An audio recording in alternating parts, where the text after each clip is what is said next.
Roads Not Taken. I can't read my own writing, which is a big mistake. Don't do that when you write notes. Well, in their legibly. Not important. Well, The Road Not Taken. I thought you read that. I thought you lifted it off the page really well. A very impressive thing to do, and it allowed you to take your time over it, which again is an impressive skill. It's sort of what I was chatting to you about the juniors about. You gave yourself that time, and it worked really well. Ectorus. Am I saying that right? It's Ectorus. Ectorus. Thank you for sharing that with me. I thought it's such a sharp passage, and I thought you brought to life some of the sharpness really, really well. There's a real sort of, well, there's danger in it, there's all sorts in it. And the moments that excited me when you sort of allowed that danger of it in. Does that make sense? Am I being a little bit vague? Excuse me being vague.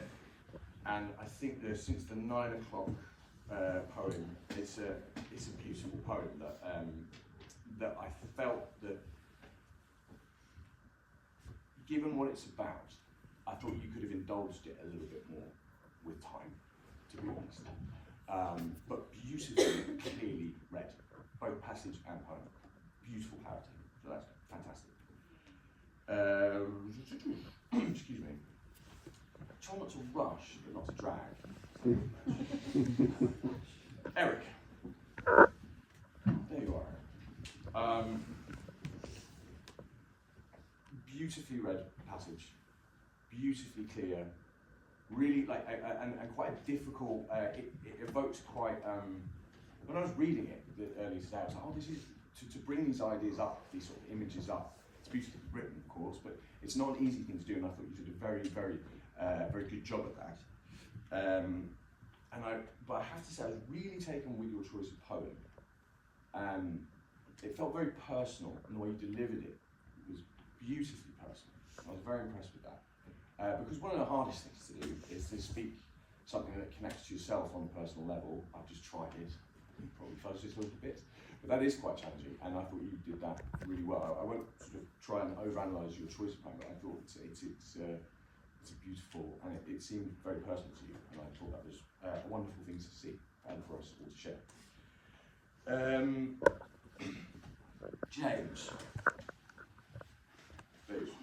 Hello, James. I thought you embodied the character of the piece. I think you followed the dynamic and the drive of the narrative brilliantly well. And I found your reading of Break of the Day in the Trenches to be just beautifully invested. I really felt you were invested in it, which for such big, the poetry you students read at these events just blows my mind a little bit, I have to say. I've said that like loads of times, but I mean, it's very impressive. Okie dokie. Tom. Where's Tom? Tom. You've made me feel a lot better. I love going to the zoo.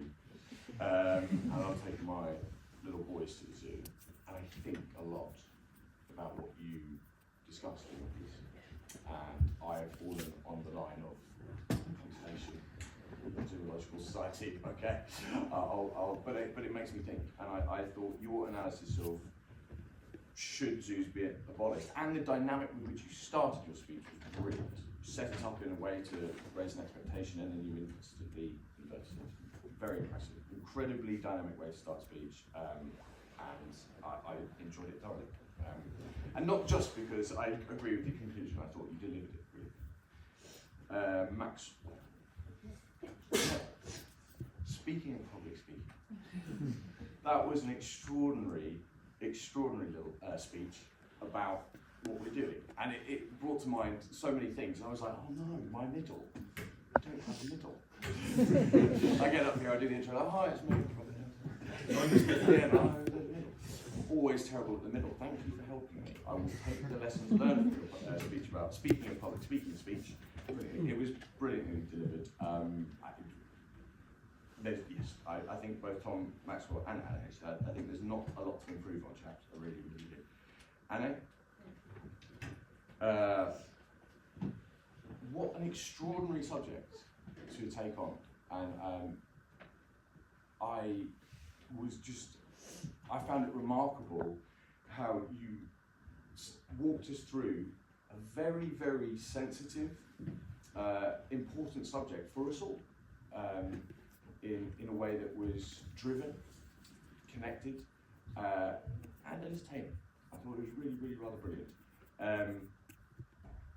I think the next time you do this, I would encourage you to ignore me, ignore everything that I do, and trust your words, because they're very, very powerful. Trust your words with what they can do, because I think you have powerful words inside of you. And I think in delivering them, people really want to listen to your words. It's a very impressive speech, really, really very impressive. I mean, I spent this entire evening being impressed, to be honest. Yusuf, I couldn't agree more. Group projects are terrible things to involve yourself with. Unfortunately, in life they come up a lot. It was a delightful, I think I just put hilarious. I also think you did something brilliantly well, which is you managed your relationship with the response you got from the audience, which is a very sophisticated thing to do. I'm rubbish at it. No, I thought you handled that really, really well, because you did write something that was very, very funny. I enjoyed it immensely. I think I'm probably an ideas guy. Probably going to introduce battle rap at some point. Definitely a pterodactyl. Aaron?